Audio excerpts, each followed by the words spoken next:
Good morning, champion. Welcome to Game Zone. I am Ramu. நாம் இப்போ material science IPL தான் பார்க்க போகிறோம்.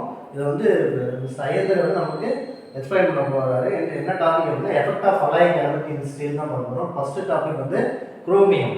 அதாவது ஸ்டீல் கூட வந்து நம்ம குரோமியம்ங்கிற ஒரு எலமெண்ட் வந்து ஆட் பண்ணோம்னா என்னென்ன வந்து எஃபெக்ட் நடக்குது ஸ்டீல் அப்படின்னு சொல்லி பார்க்கலாம்.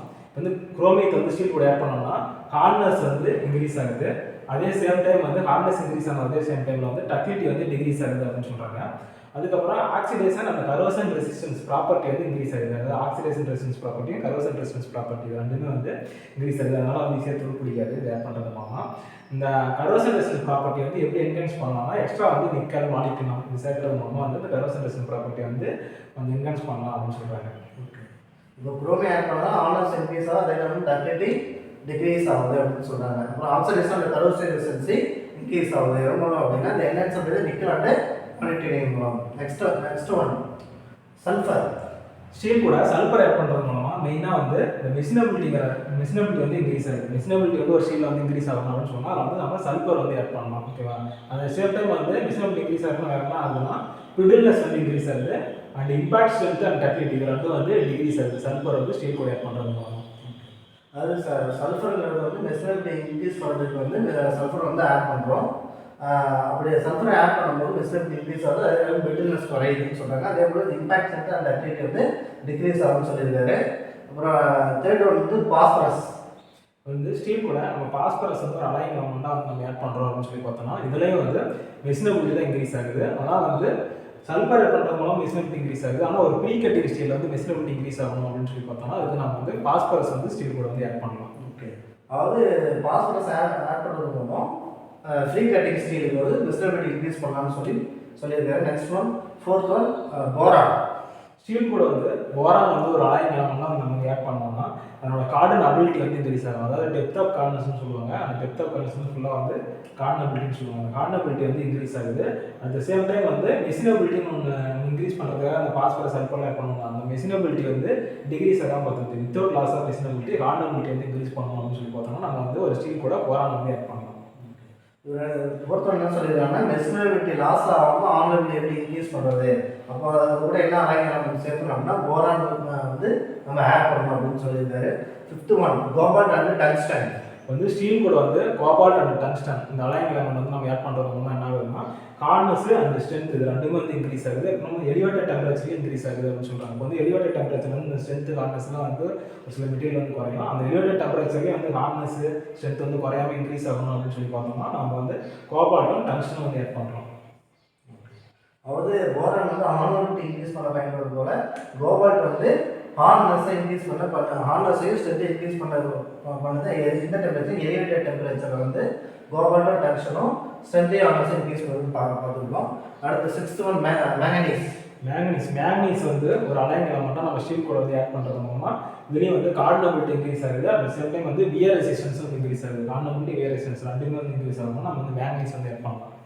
இப்போ மேங்கனீஸ் ஆட் பண்ணுறதுனால உங்களுக்கு ஹார்மோனிட்டி அண்ட் வியர் ரெசிஸ்டன்சி இன்க்ரீஸ் ஆகுது. அதே ஹார்மோனிட்டி and without loss of machinability அப்படின்னா போரான். அதே போல் வியர் ரெசிஸ்டன்சி ஹார்மோனிட்டி இன்க்ரீஸ் ஆகுது மேங்கனீஸ்ன்னு சொல்லுவோம். அது செவன்த் ஒன் மாலிப்டினம் வந்து ஒரு அலைன் எலமெண்ட்டாக அந்த ஸ்டீல் கூட ஆட் பண்ணுறது மூலமாக ஆட் பண்ணிகிட்டே இருந்ததுனால என்ன நடக்கும் கார்டன் அபிலிட்டி வந்து இன்க்ரீஸ் ஆகும். கார்டன் அபிலிட்டி ப்ளஸ் வந்து டஃப்னஸும் வந்து இன்க்ரீஸ் ஆகும் அப்படின்னு சொல்கிறாங்க. கார்டன் அபிலிட்டி டஃப்னஸ் இன்க்ரீஸ் ஆகுது. அட் த சேம் டைம் வந்து டக்டிலிட்டி வந்து டிக்ரீஸ் ஆகுது. ஸ்டீலோட டக்டிலிட்டி வந்து டிக்ரீஸ் ஆகுது மாலிப்டினம் ஆட் பண்ணுறது மூலமாக. அதுக்கப்புறம் இந்த எலிவேட்டட் டெம்பரேச்சர் வந்து ஸ்ட்ரென்த் வந்து இன்க்ரீஸ் ஆகும். டெம்பரேச்சர் அதிகமாகனா ஸ்ட்ரென்த் வந்து குறையும்னு சொல்லுவாங்க. ஆனால் அந்த எலிவேட் டெம்பரேச்சர்லேயே வந்து ஸ்ட்ரென்த் இன்க்ரீஸ் ஆகணும் அப்படின்னு சொல்லி பார்த்தோம்னா அது வந்து நம்ம மாலிப்டினம் வந்து ஆட் பண்ணுறோம்.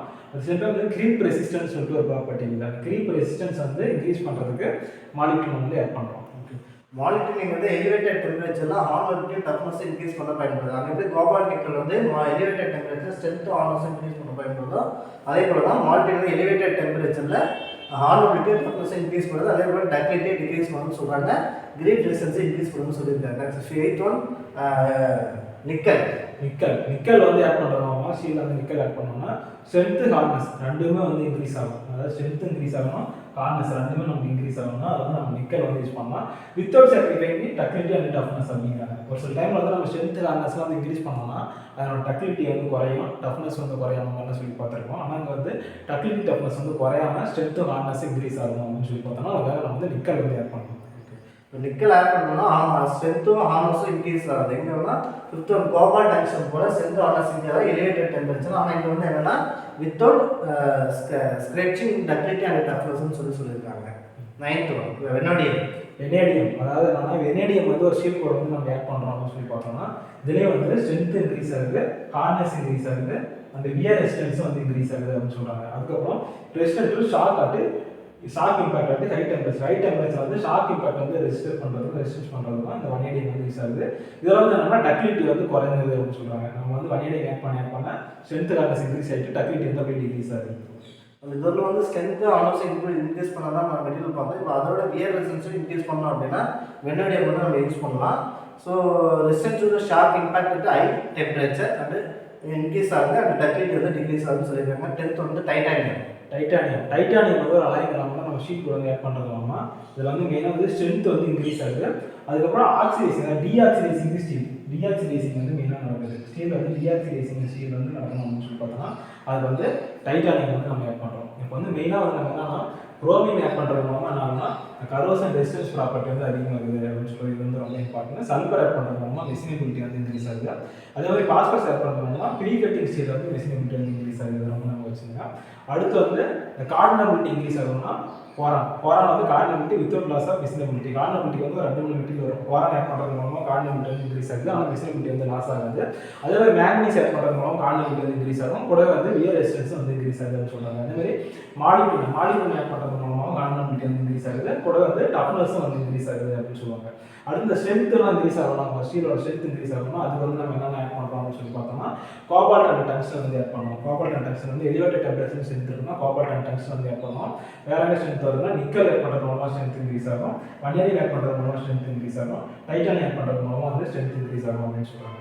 இந்த ஸ்ட்ரென்த்துக்கு nickel tungsten nickel vanadium titanium strength and hardness வந்து இன்க்ரீஸ் பண்ணணும்னு சொல்லி பார்க்கணும். அதுக்கப்புறம் ஜென்ரலாக அந்த ஸ்ட்ரென்த்து ஹார்ட்னஸ் இன்க்ரீஸ் பண்ணணும்னாலே நமக்கு என்னன்னா டக்டிலிட்டி டஃப்னஸ்லாம் வந்து குறையும். நம்ம மேக்ஸிமம் எல்லா மெட்டீரியல் அந்த மாதிரி தான் குறையும். ஆனால் டக்டிலிட்டி டஃப்னஸ் வந்து குறையாமே ஸ்ட்ரென்த்து ஹார்ட்னஸ் இன்க்ரீஸ் ஆகணும்னா அது வந்து நம்ம நிக்கல் வந்து யூஸ் பண்ணணும். மேஜராக ஸ்ட்ரென்த்து வந்து ஸ்ட்ரென்த்து அந்த ஹார்ட்னஸ் ரெண்டு இன்க்ரீஸ் ஆகுது அப்படின்னு சொல்லிட்டு ஆப்ஷன் வந்து நம்ம நிக்கல் போட்டுருக்கோம். இன்னைக்கு வந்து நம்ம எஃபர்ட் ஆஃப் ஆயில் வந்து 5 நல்லா எக்ஸ்பிளைன் பண்ணாரு. அதுக்கு தேங்க்யூ சொல்லுவோம். Thank you champions.